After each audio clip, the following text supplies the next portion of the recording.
রাশিয়ার কাছ থেকে কি বিশেষ কোনো অস্ত্র সহায়তা লাভ করছে ইরান, যা দিয়ে মধ্যপ্রাচ্যে থাকা মার্কিন সামরিক ঘাঁটিগুলো ও ইসরায়েলকে রীতিমতো তছনছ করছে ইরান?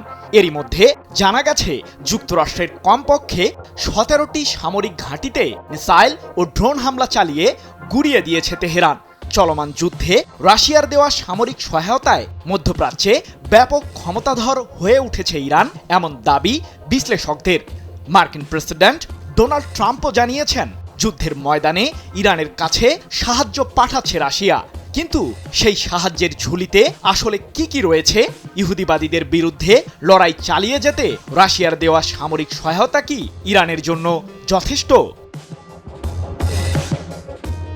ইরানের বিরুদ্ধে হামলা চালিয়ে সহজেই বিজয় ছিনিয়ে আনার স্বপ্ন দেখেছিলেন মার্কিন প্রেসিডেন্ট ডোনাল্ড ট্রাম্প ও ইসরায়েলের প্রধানমন্ত্রী বেনিয়ামিন নেতানিয়াহু। কিন্তু তাদের সেই স্বপ্ন যেন এখন দুঃস্বপ্নে পরিণত হয়েছে। ইরানের সশস্ত্র বাহিনী জানিয়েছে চলমান যুদ্ধে মধ্যপ্রাচ্যে থাকা যুক্তরাষ্ট্রের 17টি সামরিক ঘাঁটিকে লণ্ডভণ্ড করেছে তেহরান। এক্ষেত্রে ইরানের ছোড়া মিসাইল ও আত্মঘাতী ড্রোনগুলো ব্যাপক সফলতা দেখিয়েছে।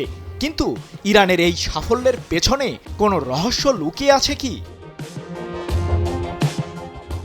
সম্প্রতি যুক্তরাষ্ট্রের প্রেসিডেন্ট ট্রাম্প দাবি করে বলেছেন যে চলমান যুদ্ধে রাশিয়ার কাছ থেকে সহায়তা পাচ্ছে ইরান।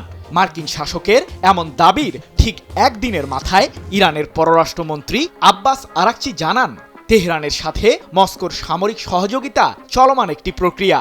যদিও পশ্চিমা বিশ্লেষকরা কয়েকদিন ধরেই দাবি করে আসছেন যে মার্কিন যুদ্ধজাহাজ ও বিমানের বিরুদ্ধে নির্ভুল হামলা চালাতে ইরান ব্যবহার করছে রাশিয়ার দেওয়া স্যাটেলাইট এবং গোয়েন্দা তথ্য।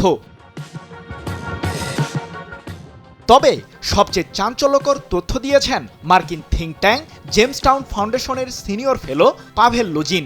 এ প্রসঙ্গে তিনি কাতার ভিত্তিক সংবাদ মাধ্যম আল জাজিরাকে সম্প্রতি জানিয়েছেন, চলমান যুদ্ধের ময়দানে ইরান ব্যবহার করছে রাশিয়ার তৈরি লিয়ানা নামের গুপ্তচর স্যাটেলাইট সিস্টেম, যা দিয়ে মার্কিন বিমানবাহী রণতরী ও ইহুদিবাদীদের সামরিক লক্ষ্যবস্তুর নির্ভুল তথ্য পাচ্ছে তেহরান।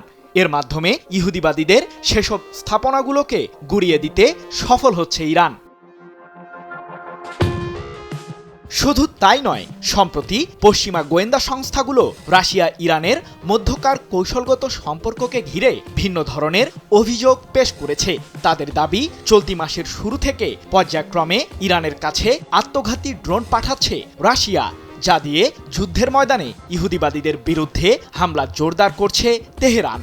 শুধু তাই নয়, ইরানিদের স্বাস্থ্যের বিষয়টি মাথায় রেখে দেশটিকে প্রয়োজনীয় ওষুধ ও খাদ্যপণ্য দিয়েও সহায়তা করছে মস্কো। কিন্তু রাশিয়া এক্ষেত্রে কিভাবে লাভবান হচ্ছে? 200-র বেশি সার্ভিস ও ফিচারে লেনদেনের সব বিকাশ অ্যাপে সম্ভব। যুক্তরাষ্ট্র ও ইসরায়েলকে ঘায়েল করতে ইরানের কাছে সামরিক সাহায্য পাঠানোর বিনিময়ে ব্যাপক লাভবান হচ্ছে রাশিয়া, এমন দাবি ইউক্রেনের সশস্ত্র বাহিনীর সাবেক জ্যেষ্ঠ কর্মকর্তা লেফটেন্যান্ট জেনারেল রোমানেনকোর। বিশ্বের অন্যতম ব্যস্ত জ্বালানি তেলবাহী সামুদ্রিক রুট হরমুজ প্রণালীতে জাহাজ চলাচল ইরান সাময়িকভাবে বন্ধ করে দেওয়ায় গত 3 সপ্তাহে আন্তর্জাতিক বাজারে ক্রুড অয়েলের দাম ব্যারেল প্রতি $100 ছাড়িয়ে গেছে। আর অর্থনৈতিক এই ধাক্কা সামাল দিতে সম্প্রতি মার্কিন প্রেসিডেন্ট ট্রাম্প জাহাজে করে পাঠানো রুশ তেলের উপর নিষেধাজ্ঞা সাময়িকভাবে স্থগিত করতে বাধ্য হয়েছেন। বর্তমান প্রেক্ষাপটে জ্বালানি বোঝাই রুশ ট্যাঙ্কারগুলোর চাহিদা বিশ্ববাজারে বৃদ্ধি পেয়েছে বলে দাবি সমরবিদদের, যার মাধ্যমে অর্থনৈতিকভাবে লাভবান হচ্ছে রাশিয়া। সৃজন মাহমুদ, নিউজ 24।